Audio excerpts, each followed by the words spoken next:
ask you something. Say you're driving along a country road in the winter and you hit a patch of black ice going around a curve. But wait, now pretend you can slow down time and react more quickly. Would that help you much? No, you'd still be kind of screwed, wouldn't you? Now you might be wondering, wait a minute, Ross. If this game is dead, how did you make this video? Well, I figured this topic was so important, I needed to fire up the old time machine for this one. Now, the obvious question is, well, why don't you just use the time machine when you want to play old games? Listen, I don't like using this thing. It trips the circuit breaker, it causes nosebleeds, headaches. If I change too many things, I can't come back. This is not a solution, all right? I had a friend who got so completely drunk on St. Patrick's Day that at one point he broke down in tears talking about how the Russians killed his wife. It is worth mentioning that my friend was 16 at the time, had never even been to Russia, and didn't even have a girlfriend. He got over it. Oh, and hey, let's get this out of the way quick. This is Construction Bob, not Bob the Builder. Construction Bob predates Bob the Builder. I don't know if they're related, but I could see it. It would be the classic story where Construction Bob worked hard so that the future generation didn't have to face the same working conditions he did. And I've never seen the show, but I'm guessing it worked. Whatever Bob the Builder's been through, Construction Bob had it worse. We probably looked like a human yin-yang. I was there looking kind of like Jesus, wearing a white and happy Wallace and Gromit shirt, and Dave was there in his Slayer t-shirt, black hair, covered in tattoos, but we were both being super friendly to people. There's a security guard movie actually called Observe and Report. And while I thought the movie was a little weak, that's the name of the game as a security guard. They don't want you actually doing anything. Doesn't matter if you see someone shoplift right in front of you. They don't want you to stop them. Again, human scarecrow. I mean, they do want you to call the cops, but this movie is so bad. Oh my god.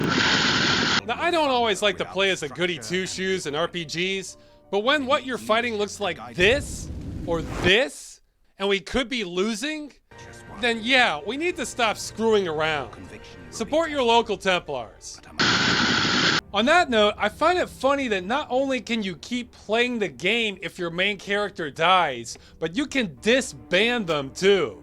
There's no advantage in doing so, but can you imagine other RPGs where you could just kick out the main character from the group if you didn't want them?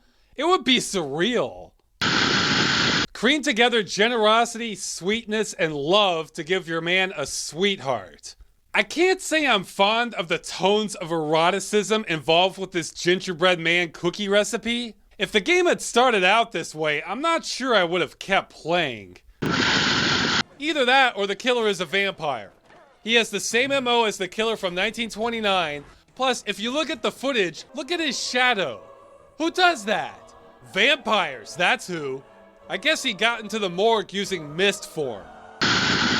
Do you like the movie Fargo, the show Wallace and Gromit, and some Twin Peaks and X-Files thrown in there? If you don't like any of those, then yeah, you won't like this game at all. You don't like Wallace and Gromit? The updated copy isn't worth it though. It got ported to Windows, so naturally it's impossible to run it natively on modern systems. It does have seppuku moves, but so does the original with the code. Also, if you make a mistake, you lose your sunglasses. Not on my watch. Sunglasses make everything better. That goes double for mistakes. They're there to hide the tears. And this gear is not obvious. Like a fighter gets a sword, an archer gets a bow. No. Think quick. Which hero should get the rarefied alpha deflector of intuition, and which should get the electron olfacto sensor of the sentinel? And don't forget, I have about 20 heroes to outfit that the game is encouraging me to swap out. Michael O'Toole. You're a nice guy, but you're too old and fat for space. Get out of here. So after all that tedious fighting, most games would give you a little bit of a break after such an ordeal. Fuck you. You're the chosen one. Why are we doing this? What is our goal here? Are we even the good guy? What is any of this? Spider-Bot! So back to Liberty Island, I rescue the Statue of Liberty and apprehend the terrorist leader. He surrenders because my trench coat is better than his, and he has no hair. What?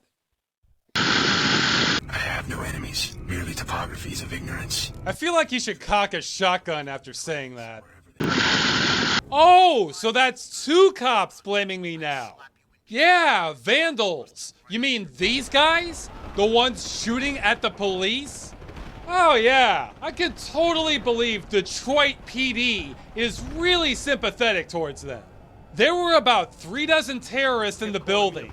They had a bomb, 8 hostages, and already killed a worker.